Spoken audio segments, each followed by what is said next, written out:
Hello everyone, it has been a while. Bam, bam! Today we have a new color. Feels so stupid already. This is the series in which, well, I paint something monochrome. That means with just one single color, just, using the fact that watercolor, if you add more water, it becomes more transparent. If you add less water, it's gonna be more opaque. So it's gonna be very interesting.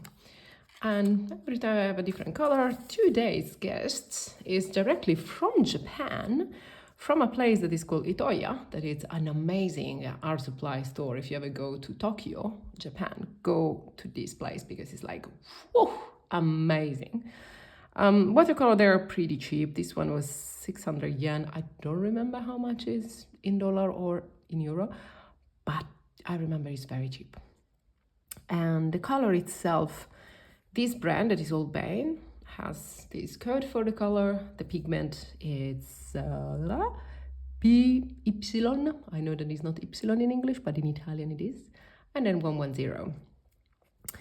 And I'm not gonna even try to pronounce this name. I can pronounce the Italian one, that is Amarillo.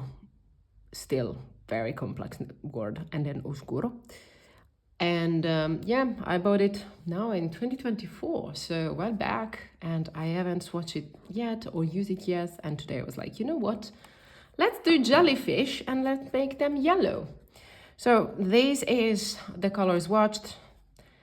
It can go very dark and it can go very light, and that's very nice because when you do a monochrome painting, you definitely want something to be, on either side, very light and very dark, so you can create some contrast.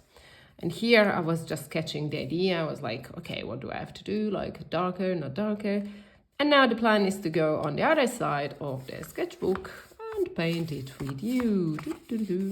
By the way, all those others are video in YouTube, so you can check them out if you're interested on another specific color. All of them are there. And what are we gonna use? So I have a couple of brushes. This is a very big round brush. It's a local brand, Tempera Oil.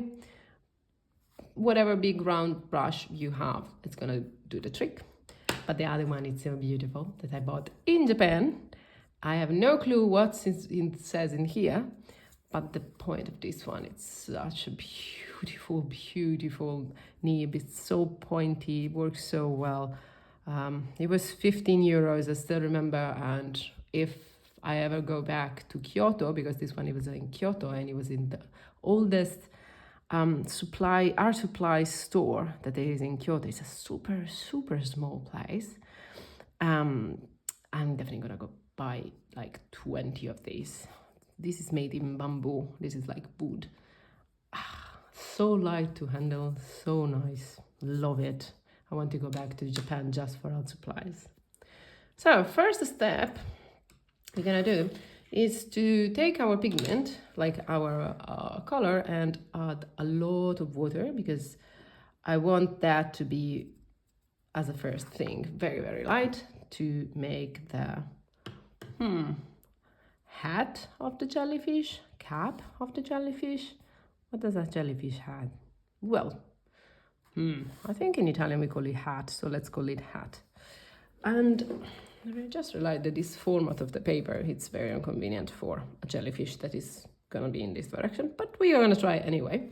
This one is from Sakura. It's, I think, 14 centimeter per 14 centimeter and 140 gram per square meter paper. It's not supposed to be for watercolor, but it handles watercolor pretty nicely. And at the same time, when you are practicing, having a paper that is so thin could make you think more about what you are doing, like seriously what you are doing, because you have to think about, okay, I can't add too much water on this paper, otherwise this paper is just gonna destroy itself. So better work with an idea in mind and not use too much water. So let's start with the hat. The plan is to have, first of all, the hat. Let's make it here, for example.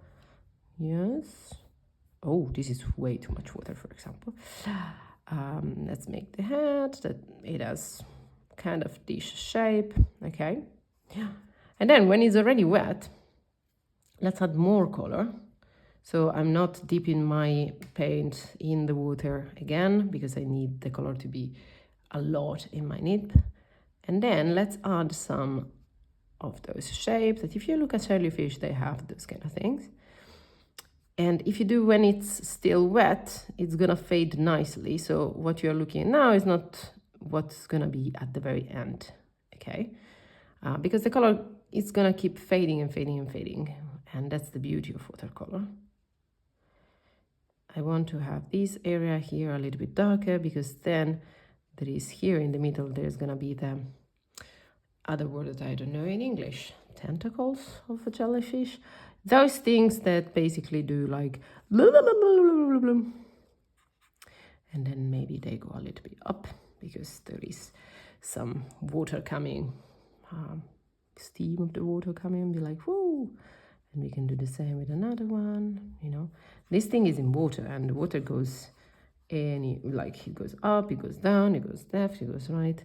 It's making it a little bit more interesting where there is a lot of water, just add more pigment to make it not completely flat as a color. And those are basically those kind of tentacles that you definitely don't want to touch. Because if you have ever had an encounter with one of those medusas, they are called medusa in Italian, you're gonna have very, very, very bad day. In a region in which I was when I was a kid, there is some medusas that can leave you scars on your skin because it's like the substance that they have in their tentacles is so dangerous that can definitely leave some marks on your skin, and that's something that you definitely don't want to experience. Well, now I live in a country in which the medusas are not dangerous at all, and kids play with them. They throw them to each other for fun. First of all, learn a little bit of empathy, little fella. They are still living creature. But second, like, how is that coming from Italy, in which you definitely don't want to touch those? Like, no, no, no. To me, the first time that I saw kids playing with them, I was like, what? That's insane.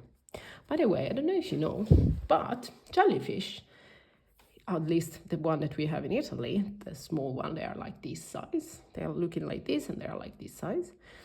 If you touch them with this part of your body, it's not going to hurt at all. So much so that when we were a kid, we were just making like a scoop like this and then taking the medusas out of the water to throw them far away from where we were playing without any problem.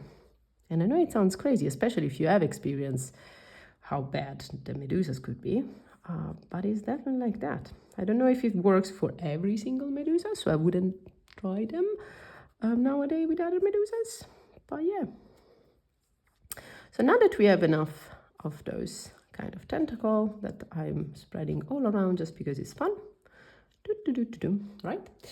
The other part of the medusa that are very annoying to have are those thin line that goes whee, and they are so elegant and they move in the water, but they are very, very slim.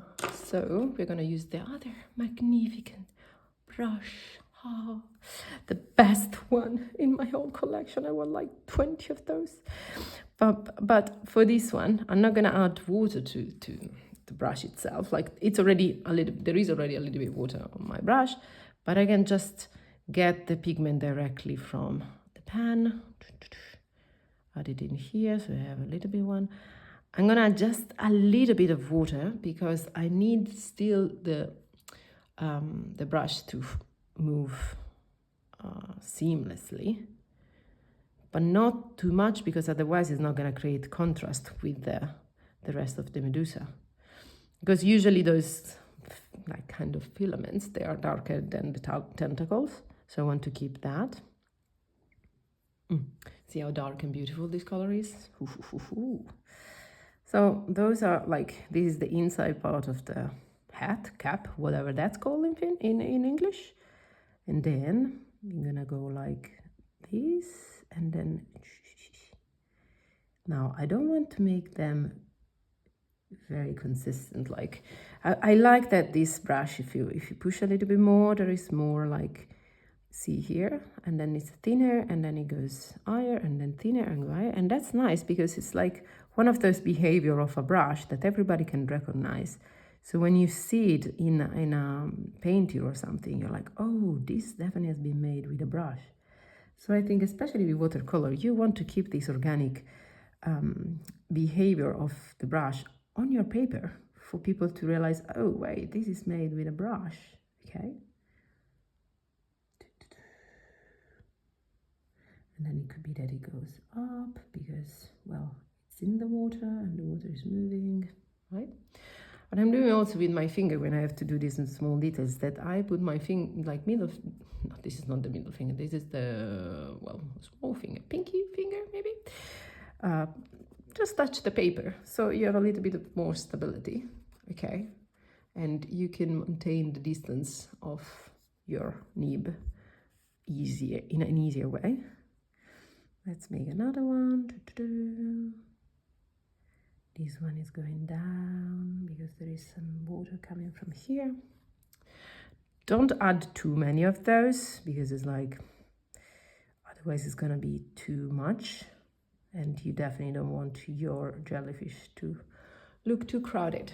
But you already have now a nice jellyfish. Now, when this is getting drier and drier, here there is gonna be like, now that the color faded away, it's very nice, but I want to have back some of the detail of the head, cap, whatever that's called, to make sure that, you know, it's understandable even better that this is a jellyfish and this is the head of the jellyfish. So I think this is kind of dry enough, so I can try to add those details. Usually they have those kind of little arcs that go like this, you know. And then let's leave some space in the middle to avoid have it too heavy, you know, and do the same thing on the other side. Now, another detail that they have is that sometimes they have some sort of filaments going up, you know, like this. Again, I want to keep my line a little bit shaky and inconsistent to make it more beautiful. And then here in the middle, I might add something just, you know, to have something. But since this is lighter, I'm just gonna have the line itself to be lighter as well, so that it doesn't feel too big. Now here it's very empty right now. Don't like it, so I want to add a little bit of pigment here in the middle just to suggest that those tentacles are coming from inside. I have the feeling that I had added way too much pigment, so let's just have, I took the brush, dip it into water, take it out of the water, get rid of some of the water, and then just keep moving the pigment around. Yeah, like that. Or like so, right? I think we are already a good point, right? How long does it take? 30 minutes? Come on, you have 30 minutes in your life to play around with your hobby, you know? And then when you finish everything, you're like, let's just watch it from different angles. Like you can move it around, or you can just look at another side and then look back. On my case, and I have my phone here, so I'm watching it from my phone. And I realized that here maybe I could add some detail because it feels a little bit too empty on this side. I don't want to impact this white area because I like it very much. It gives me this translucent idea.